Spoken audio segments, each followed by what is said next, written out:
Olá, agradeço sua presença e desejo que tenhamos um evento muito enriquecedor. Este webinar ficará gravado para acessos posteriores e suas dúvidas poderão ser enviadas para nós por e-mail ou deixadas nos comentários do YouTube. Eu sou Antônio Juliato, trabalho na área de relacionamento com o cliente e gostaria de compartilhar um pouco da nossa experiência sobre controle de documentos e registros na ótica da ISO 9001-2008, PPQPH e ISO 9001-2015. Para falar desse assunto, trouxemos também a Gisele Steidel. Ela é consultora, auditora e engenheira e vai contribuir um pouco conosco com suas experiências, com seu vasto currículo, trazendo alguns insights sobre as melhores práticas utilizadas hoje pelos programas de qualidade. Olá, Gisele. Bem-vinda. Boa tarde, Antônio. Boa tarde você que nos assiste. Estou muito feliz de estar aqui hoje, né? Para mim é um prazer. Estou muito satisfeita realmente por ter recebido esse convite de vocês para estar participando desse webinar. Espero poder contribuir aí com um pouco falando das mudanças e da questão do controle de documentos e trazendo um pouco da realidade do dia a dia que a gente vê nas empresas. Bacana, Gisele. Então vamos começar falando das mudanças? Claro. Bom, a ISO 9001-2015, ela trouxe diversas mudanças, principalmente com relação à questão da sua estrutura. Então, hoje, a ISO 9001-2015, ela é baseada no anexo SL. O que é esse anexo SL? Ele é um documento que ele está trazendo um embasamento e a estrutura para diversas normas relacionadas a sistemas de gestão. Então veja, o anexo SL hoje, ele é a base da ISO 9001-2015, a base da ISO 14001, que é a norma relacionada ao meio ambiente e a diversas outras normas. Esse anexo ele traz uma estrutura básica comum, com uma nomenclatura, uma linguagem comum.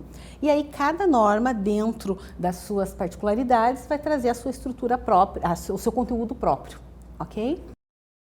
Além disso, uma grande mudança, e eu acho que essa é uma mudança muito significativa, é a questão do alinhamento entre o sistema de gestão da qualidade e a estratégia da empresa. Então veja, antes quando nós tínhamos falávamos em sistema de gestão da qualidade, nós estávamos falando assim, temos o sistema de gestão da empresa que está vinculado à direção, à alta gerência, e nós temos um sistema de gestão da qualidade que foi designado para que alguém cuidasse dele. Então, muitas vezes, a alta direção não compartilhava do conhecimento relacionado a esse sistema de gestão e também com relação aos objetivos relacionados à qualidade. Hoje, então, a gestão da qualidade ela está vinculada à gestão estratégica da empresa, o que é uma grande mudança. Outra questão que houve mudança é com relação ao conceito, que antes se falava muito em satisfação de cliente e hoje a gente trata de partes interessadas, porque partes interessadas não se limitam apenas ao cliente final, e sim a colaboradores, a fornecedores, que vão ter impacto nesse teu sistema de gestão. Tá? Perfeito, Gisele. Você comentou sobre o alinhamento estratégico, né, de não ter mais uma questão segmentada da parte de qualidade, do controle, né, a parte da empresa. Uma vez que tu está alinhando isso, está trazendo isso para junto com a estratégia da empresa, a figura do RD, ela deixa de existir dentro do programa de qualidade? Ótima pergunta, Antônio. Essa é uma dúvida que todo mundo tem. Realmente, o RD, como ele era tratado na versão 9001-2008, ele não existe mais. Hoje nós não temos aquela figura do RD que é a pessoa responsável pela qualidade, né? E que tem uma designação formal. Hoje, com essa questão do alinhamento com as estratégias da empresa, a direção efetivamente vai ter que ser muito mais presente e é a direção que vai responder pelo sistema de gestão da qualidade. O que ocorre é que toda empresa vai continuar precisando de uma pessoa para gerir o dia a dia da qualidade. Provavelmente ele não terá o nome de RD ou poderá continuar tendo, mas poderá ser chamado de coordenador da qualidade, assistente da qualidade, analista, o nome que a empresa resolver dar para a determinada função, tá? Mas é uma boa questão, porque é uma dúvida muito frequente. O pessoal diz, meu Deus, agora eu vou ficar sem trabalho, não existe mais o RD. Não existe como era antes, mas a pessoa responsável pela gestão é muito importante. Perfeito. Nessa linha também do deixar de existir, como ficou as ações preventivas? Ótima pergunta novamente. A questão das ações preventivas, ela não existe também da forma que existia antes. A gente não tem nenhum item específico de ações preventivas. O que ocorre é que entrou um conceito muito importante, que é o conceito de análise de risco. E dentro do conceito de análise de risco, vão entrar as ações preventivas, porque a partir do momento onde você tem que analisar os riscos relacionados à sua empresa ou ao seu processo, vão surgir situações onde nós teremos oportunidades, situações que teremos ameaças e situações onde surgirão muitas ações preventivas. Então, elas continuam existindo, mas num formato diferente, com uma tratativa diferente, né? Além disso, a gente teve uma mudança que é relacionada à simplificação da documentação, né? A norma anterior, a versão 2008, ela trazia algumas coisas bem prescritivas, onde ela determinava o tipo de documentação que a empresa precisava ter. Um exemplo claro é o Manual da Qualidade. Na ISO 9001-2008, obrigatoriamente, você precisava ter um Manual da Qualidade, onde nele constassem alguns itens específicos. Com a ISO 9001-2015, essa exigência deixa de existir. Então, a empresa ela tem a opção de manter um manual da qualidade, mas ela também pode extingui-lo e tratar a documentação de uma outra forma. Perfeito, Gisele. E como ficou a compatibilidade dessa nova versão da norma com o PPQPH? Isso é uma coisa muito importante, porque empresas que são certificadas pelo SIAC 2017, que faz parte do programa do governo federal, o PBQPH, tem que ficar atento que o PBQPH não está alinhado com a ISO 9001-2015, ele continua alinhado com a ISO 9001-2008. Então, se a empresa ela for certificada em ambas as normas, na 2015, ISO 9001-2015 e SIAC 2017, ela tem que fazer 2 ajustes, um ajuste para o SIAC e outro ajuste para a ISO, né? Se ela já era certificada no 2008, não muda nada para o PBQPH, para o SIAC, continua tudo igual. O que ocorre é que o SIAC ele tem umas exigências específicas quanto à questão de registros. Hoje houve uma mudança do regimento SIAC em função da inclusão da necessidade de atendimento da norma de desempenho. E esse atendimento trouxe a questão de novas exigências. Vamos falar um pouco sobre controle de documentos, então, que é o nosso foco hoje? Vamos falar assim. Então, vamos falar um pouquinho como que era na versão anterior, na versão 2008, né? Então, por exemplo, no item controle de documentos, ele era o item 423 da norma. E nesse item, a norma trazia a obrigatoriedade de você ter um procedimento documentado. Então, o que ocorre? De forma geral, a ISO 9001-2008, ela trazia 6 procedimentos documentados obrigatórios. Controle de documentos, controle de registros, ações preventivas, ações corretivas, auditoria interna e não conformidades. Esses procedimentos obrigatórios, eles deixaram de existir, por isso aquela questão da simplificação da documentação que eu comentei. Nessa nova versão, você não tem essa obrigatoriedade, então realmente simplifica bastante. A norma definia, na versão 2008, para o controle de registros, que ela precisava ter um procedimento documentado e que você precisava identificar, armazenar, proteger, recuperar, definir um tempo de retenção e a forma de um tempo para o descarte, certo? Hoje isso não é tratado da mesma forma. E só reforçando, no SIAC nós temos registros específicos que precisam ser mantidos para atender agora principalmente a questão da norma de desempenho. E com relação à versão 2015, na parte de documentos, o que mudou, Gisele? Houve uma mudança conceitual. Então, não se trata mais de controle de documentos e controle de registros. Hoje a norma ela traz o item 7.5, que fala de informação documentada. E como é a nomenclatura? A norma ela traz uma nomenclatura nova, que é a de manter e reter. Qual é a diferença? Manter informação documentada e reter informação documentada. Então, no manter informação documentada, significa a questão de procedimentação. É a questão que nós tínhamos antes de manuais, procedimentos, instruções de trabalho, plano de qualidade. Então, isso entra no manter. Uma coisa que é muito importante é que as pessoas elas acabam considerando que quando a gente fala em controle de documentos ou manter informação documentada, ela pensa num procedimento descrito num papel. E, na verdade, você pode ter foto, você pode ter vídeo, você pode ter áudio e tudo isso é informação documentada. Então, é uma questão que as pessoas acabam esquecendo, que é uma tratativa diferenciada e que pode ser realmente muito útil, tá? Com relação ao reter são os antigos registros. Então, a gente continua tendo que reter os registros e manter, são eles que provêm a evidência do atendimento de algum requisito, né? E a organização é que vai determinar o que precisa ser retido, o tempo que precisa ser retido e o meio que ela vai utilizar para fazer essa retenção. Tem alguns itens na norma, por exemplo, que consta somente informação. Ele não fala nem em reter documentação e nem em manter. Ele só fala da necessidade de informação, tá? Então, tem que ficar atento a essas pequenas diferenças. Perfeito, Gisele. O manter e o reter ficou muito claro. Tu teria algum exemplo disso que tu falou agora de informação? O que seria isso? Sim, exemplo, na parte inicial da norma, onde a gente está tratando justamente do contexto da organização, da questão desse alinhamento estratégico, a norma fala que a gente precisa analisar as questões internas e externas da organização para a gente poder fazer o direcionamento estratégico da empresa.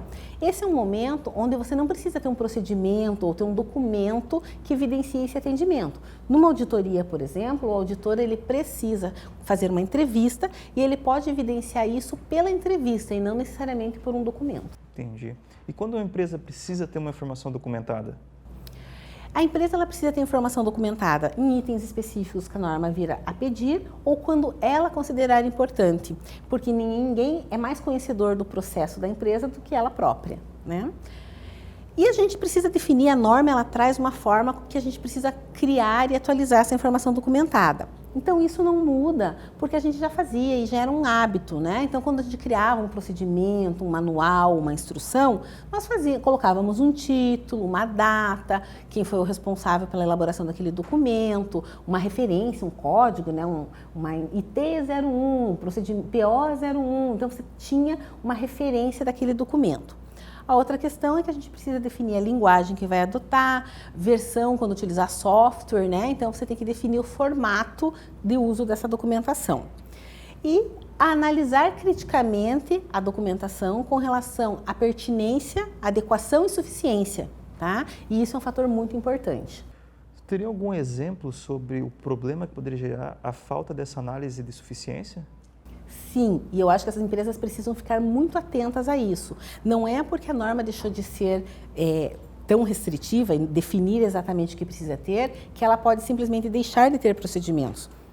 Porque, por exemplo, durante uma avaliação, uma auditoria ou mesmo internamente, um problema que seja detectado num determinado processo pode ser gerado pela falta de um documento. Então, numa auditoria, por exemplo, o auditor pode verificar o processo operacional e perguntar se existe algum procedimento. A empresa diz, não, eu não tenho procedimento porque a norma não exige. Não é uma não conformidade você não ter aquele documento.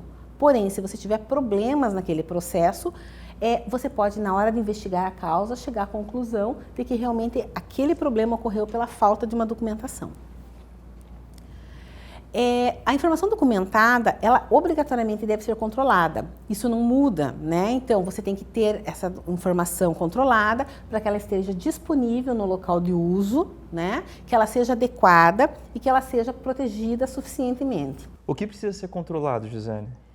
Bem, a gente precisa continuar controlando a distribuição do documento, a forma de acesso, a recuperação, o uso, a forma de armazenamento, a preservação e a legibilidade. E uma coisa que as pessoas desconsideram muitas vezes é a questão da legibilidade. Muitas e muitas vezes eu já fui auditar em empresas onde elas apresentam o documento ou o registro onde é impossível você fazer a leitura, né?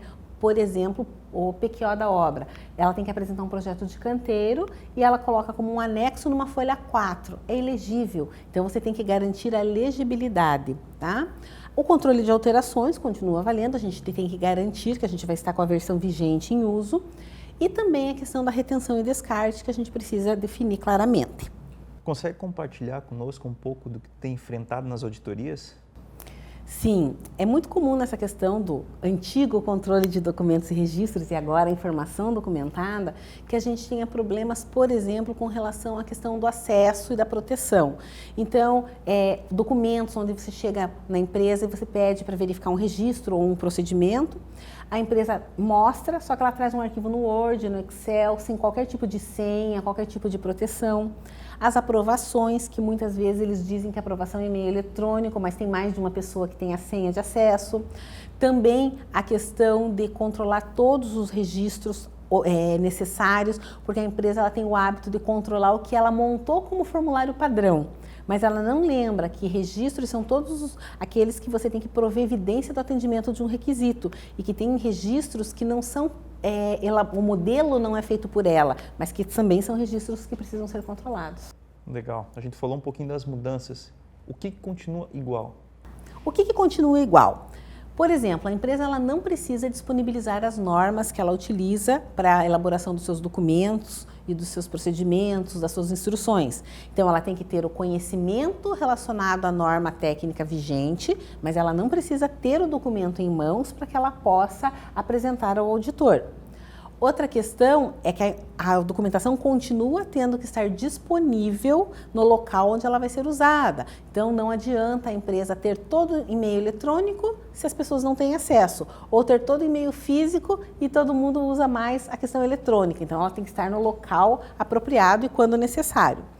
Também não existe essa questão de que agora não existe um item controle de documentos e registros e que a documentação não precisa ser controlada. Como eu falei anteriormente, sim, ela precisa ser controlada. Outra questão é a extensão e controle. A empresa vai definir como ela vai fazer esse controle e vai depender do porte da empresa, porque o controle não é o mesmo para uma empresa de pequeno porte e para uma empresa de grande porte. Com essa mudança toda, o que é mito? Mito. O primeiro mito é: não preciso mais de procedimento. Então agora eu não preciso de mais nada. Não. Tem alguns itens da norma que ela continua solicitando documentação. Talvez não seja o procedimento. Na verdade, sim, talvez você até não precise de um procedimento, mas você precisa da informação documentada, que pode ser o nosso antigo procedimento, a nossa instrução, pode continuar sendo manual ou não. Então, pode ser uma foto, pode ser um vídeo, como eu já falei, mas tem alguns que a norma exige. Então, o que a norma diz que você tem que manter de informação documentada? A política da qualidade, o escopo da certificação, os objetivos, tá? E qualquer outro que vá apoiar a questão da operação dos processos. Então, uma instrução de trabalho para desenvolver realmente a execução de uma atividade, um procedimento operacional, e aí a empresa ela vai decidir o que ela precisa, tá? E ainda a questão do reter, que são os antigos registros. Ela continua exigindo que a empresa mantenha alguns registros. Então, no termo atual, retenha.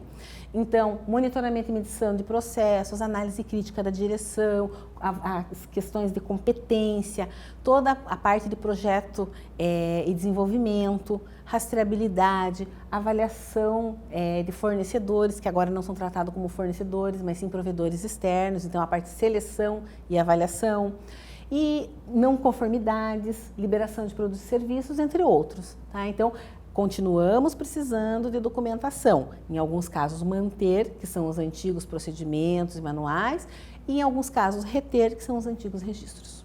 Documentação impressa, mito ou verdade?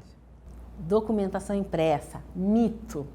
Em momento algum a norma diz que você precisa ter toda a documentação em meio físico. Isso é um mito. Você pode e deve usar a tecnologia a seu favor. Então, não há essa necessidade. Algumas empresas, elas têm toda a documentação 100% em meio físico. Elas mantêm arquivos enormes de documentos obsoletos e a norma não exige. Então, a gente tem que usar a tecnologia a nosso favor. Isso é mito, não precisa. Legal. Você desmistificou alguns pontos, Gisele, e aí trouxe à tona uma necessidade dessas empresas. O quanto apoia as empresas hoje uma sistematização desses processos, um controle informatizado? Tu tem experiência? Pode compartilhar com a gente isso? Sim. A questão de você ter um suporte, um apoio de um sistema informatizado é realmente muito importante. Eu trabalho com empresas que são muito pequenas, muitas vezes é o dono e o estagiário, ou o dono e a secretária. Já trabalhei em empresa construtora com 1.700 funcionários e nós tínhamos 25 obras espalhadas no Brasil, então uma dificuldade muito grande de gerenciar a documentação. Então hoje o sistema ele pode ajudar muito na pronta recuperação de registros, que também é um problema comum em auditorias, porque muitas vezes na auditoria a empresa não consegue recuperar rapidamente o registro. Já houve casos em que o registro estava no computador do engenheiro que estava de férias. Não, o registro é da empresa, então se você tem um sistema que te dê suporte a isso, é muito mais fácil. Outra questão é a otimização dos processos, diminuir a burocracia. Um sistema informatizado, ele ajuda inclusive na aprovação de documentos, agiliza o processo, então facilita. A questão do espaço físico. Então, cada vez mais, se a empresa mantém meio físico, conforme os anos vão passando, vai aumentando a quantidade de documentação impressa, ela precisa de um espaço muito grande para arquivar isso e ela deixa de utilizar um espaço que poderia ser muito útil para ela, para ficar guardando caixas de papel. Então, otimizar essa questão, diminuir o uso do espaço físico é muito importante. E a outra questão é agir de forma sustentável. Então, eu acho que hoje a gente tem que se preocupar com o meio ambiente, não tem necessidade de a gente imprimir toda a documentação, ter a documentação em meio físico, então eu acho que isso ajuda muito. Posso falar da minha experiência, porque eu já trabalhei tanto sem sistema, como com sistema dando suporte. E realmente, quando você tem um sistema te dando suporte, é muito mais fácil. Pense, você fazer uma gestão de muitas obras, por exemplo, em locais distintos, de forma controle físico, é muito difícil. A gente não consegue efetivamente garantir que tem o controle de documentos, o controle de distribuição, o controle do acesso. E quando você tem um sistema informatizado, é completamente diferente. Então, a gente realmente reduz a quantidade de papel, a gente garante que esteja no local adequado, na hora adequada, que tenha acesso. Então, sem dúvida nenhuma, por experiência, eu posso dizer que ajuda muito. Ok, Gisele, muito obrigado pela sua contribuição. Acho que passamos por itens bem bacanas e muito importantes, que são dúvidas hoje em dia para muitas empresas. Né? Passamos por questões das diferenças da versão 2008 para a versão 2015, comentamos sobre o manter e reter, falamos de alguns mitos, trouxemos à tona a necessidade realmente de uma informatização para facilitar o dia a dia das empresas. Então, a gente deixa o nosso muito obrigado pela tua contribuição. E nossos canais de contato são os mesmos, contato@Módulos Construção. Acesse nossas redes sociais, procurem outros assuntos que a gente também tem disponibilizados lá e agradecemos a presença de todos. Obrigado e sucesso. Eu que agradeço, Antônio.